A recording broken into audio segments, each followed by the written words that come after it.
Have you ever thought about how fragile our world's energy supply really is? Well, today, we're diving into the story of one tiny strip of water that holds a huge amount of power over all of us. This is the story of Strait of Hormuz, how it shaped empires, how it fuels our modern world, and why it's one of the most critical spots on the entire planet. So let me ask you this. What if you woke up tomorrow and a full fifth of the world's oil was just gone, cut off? The fallout wouldn't just be bad, it would be immediate. We're talking catastrophic, sending massive shockwaves through the entire global economy. And look, this isn't some far-fetched sci-fi plot. It's a very real possibility that hangs in the balance every single day. And it all comes down to this one narrow waterway, the Strait of Hormuz. To really get why Hormuz matters so much, you can't just think of it as a channel of water. You've got to see it for what it truly is. It's basically the world's energy artery. You know, there's a specific term for a place like this, a choke point. And this quote here, it just nails it. A vital artery for the global economy. If it clogs, the world feels the pressure. It's a classic single point failure, but on a massive global scale. And here's the number that should really make you sit up straight. 20%. A full fifth of all the petroleum the world uses has to pass through this one tiny strait. To put that into perspective, that's something like 10 of the world's biggest supertankers squeezing through this channel every single day. That's a staggering amount of energy flowing through one incredibly vulnerable spot. But here's the really wild part. The strategic importance of Hormuz didn't start with oil. Nope. Long before anyone was drilling for crude, this strait was already a massive prize that empires were willing to go to war over. You see, for hundreds of years, the motivation was totally different, but the goal was exactly the same: control. Powerful empires knew that whoever held this passage basically held the keys to the kingdom, or more accurately, the keys to the immense wealth of the East. We're talking spices, silks, and the trade routes that built fortunes and dynasties.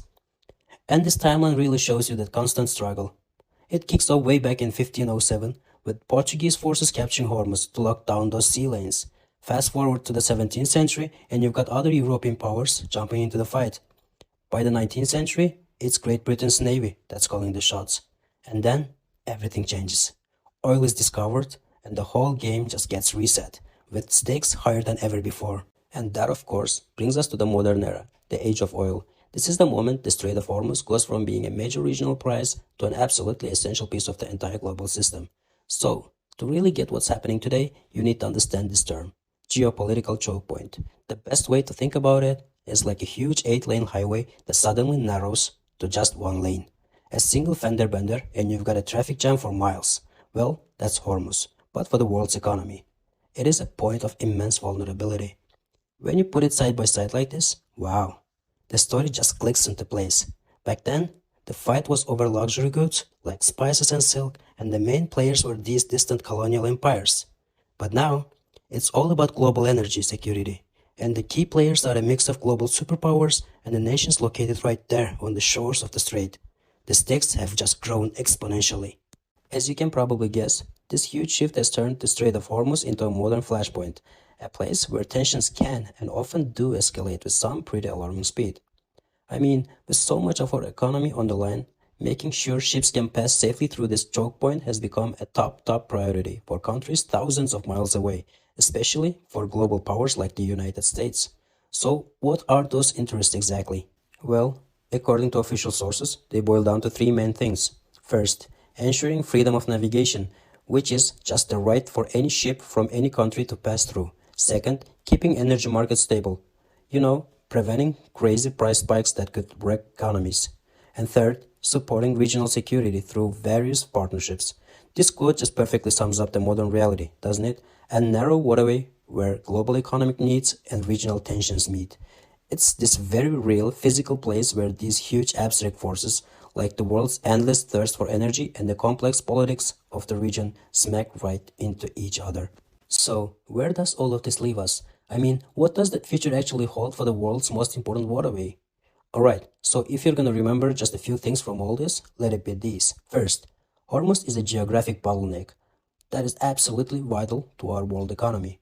Second, its importance has morphed over the centuries, from a prize for colonial trade to the main artery for our modern energy needs. Third, Because of all that, it's going to remain a central flashpoint in geopolitics for the foreseeable future. And that leaves us with one last, really fascinating question. For half a millennium, this little strait has been at the center of world's affairs, first for trade, now for oil. So as we all start looking towards a future that's powered by different kinds of energy, you have to wonder, what's next for Hormuz? What will be the next chapter in the long, dramatic, and constantly changing story of this vital waterway?